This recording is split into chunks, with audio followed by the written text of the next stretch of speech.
अस्सलाम वालेकुम जी।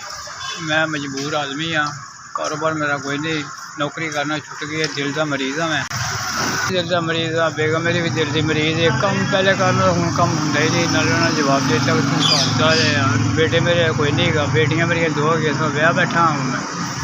किराए का मेरा मकान है। बस दवाई दारू तो परेशान रहना वहाँ, क्योंकि कारोबार कोई नहीं है। कारोबार हो गया तो चलो दवाई शवाई लेना मैं। मेरी दवाई आती है ना, बेगम की आती, वो भी मंजी से पई है। मैं भी तकरीबन मंजी से पिया हाँ, क्योंकि मैं कर कुछ नहीं सकता हूँ। मेरे इतने दवाइयाँ से मेरी बेगम की दवाइयाँ से मेरी मदद करो, साडा बहुत शुक्रगुजार होवांगा मैं। मेरा कोई असर नहीं गा। तुम दसा कि मेरी बेटियाँ ब्याह बैठा, बेटा मेरा कोई नहीं है। बेगम मेरी बीमार है, मैं खुद बीमार हाँ।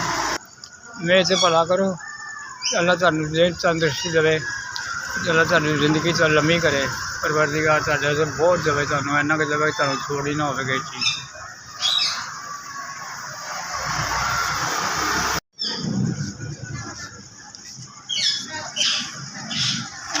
5000 रुपये।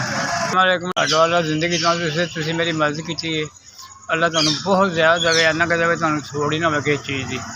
तो तुसीं ऐसे मदद करते ही रहो बस। हर बीमारी तो हर दुख तो दूर रखे परवरदिगार तुहानू, दुनिया दी खुशियां तो नसीब करे परवरदिगार तुहानू। 5000 रुपया दे के मेरा भला किया, अल्लाह तुहानू तरक्कियां से कामयाब करे परवरदिगार हर पासे। तुसीं मेरी मदद की, तुहाडी बहुत मेहरबानी।